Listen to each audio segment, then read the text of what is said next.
صبر کتنی بڑی طاقت ہے اور ناشکری کس طرح ہماری زندگیوں میں زہر گھول دیتی ہے۔ مولانا روم اسے اپنی حکایت میں یوں بیان کرتے ہیں، ایک شخص رات کے وقت اللہ اللہ کرتا تھا اور اس ذکر سے خوب لطف اٹھاتا تھا۔ ابلیس نے اس سے کہا کہ تم بت کی مانند کب تک ایسا کرتے رہو گے؟ اللہ عزوجل کی جانب سے تو کبھی لبیک کا جواب بھی نہیں آیا۔ وہ شخص دل شکستہ ہو گیا اور لیٹ گیا۔ خواب میں اسے حضرت خضر علیہ السلام کی زیارت ہوئی۔ انہوں نے دریافت کیا کہ تو نے اللہ عزوجل کا ذکر کیوں چھوڑ دیا؟ اس نے جواب دیا کہ مجھے جواب میں لبیک کی آواز نہیں آئی۔ مجھے خطرہ ہے کہ میں بارگاہ الہی میں مردود ہو گیا ہوں، کیونکہ میرے ذکر کا جواب نہیں آتا۔ حضرت خضر علیہ السلام نے فرمایا کہ اے سادہ لو، تیری عاجزی اور درد سوزی تمہاری جانب اس کا قاصد ہے۔ کسی شخص کو عبادت کی توفیق ہونا اللہ عزوجل کی جانب سے قبولیت کی دلیل ہے۔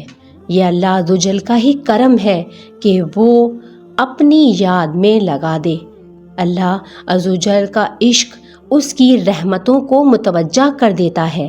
دعا کرنے والا ایک مرتبہ یا رب کہتا ہے تو اللہ عزوجل کی جانب سے چند بار لبیک کہنا بن جاتا ہے، جس سے اللہ عزوجل ناراض ہوتا ہے، اسے کبھی دعا کی توفیق نہیں ہوتی۔ اللہ عزوجل اسے درد سر سے بھی محروم رکھتا ہے، ورنہ وہی دعا کا سبب بن جاتا۔ جو بیماری اللہ عزوجل کی جانب رجوع کرا دے وہ اللہ عزوجل کی رحمت ہوتی ہے۔ حدیث شریف میں وارد ہے کہ جب اللہ تعالیٰ کسی سے محبت کرتا ہے تو اسے تکلیف میں مبتلا کر دیتا ہے تاکہ اس کی عاجزی کو سنے۔ درد و زاری کے ساتھ دعا عشق کا ہی نتیجہ ہوتا ہے۔ گھٹ گھٹ کر رونا ابتدائی حالت میں ہوتا ہے۔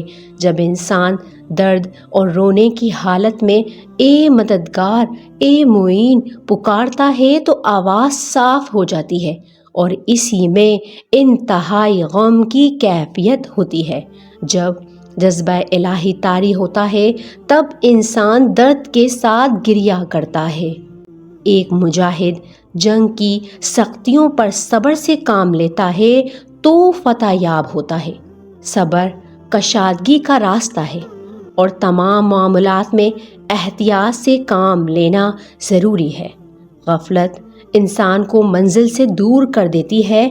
ہر نفسانی خواہش کے پیچھے بھاگنے والا تنکے کی مانند ہوتا ہے۔ ابلیس انسان کو مختلف ہیلے بہانوں کے ذریعے دھوکے میں مبتلا کرتا ہے، لیکن یہ انسان کی پختہ کاری ہے کہ وہ اس کے فریب میں نہ آئے۔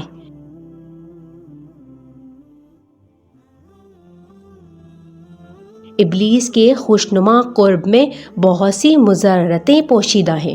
دنیا کی دولت کی جھنکار انسان کو اس کے فریب میں مبتلا کر دیتی ہے، اور یاد رکھو کہ قناعت بڑی دولت ہے، کیونکہ دنیا کی چمک دمک چند روزہ ہے، اسے دھوکا جانو۔ حاصل سبق: دنیا میں انسان کی منزل، اس کا مقصد، چاہت، جنون جو بھی ہو، لیکن وہ سب عارضی منزل ہے۔ جس پر پہنچ بھی جائیں تو وہ آخری سفر نہیں ہے۔ ہر شخص کا سفر اس کی موت پر تمام ہوتا ہے، یعنی آخری منزل ہر شخص کی آخرت ہے۔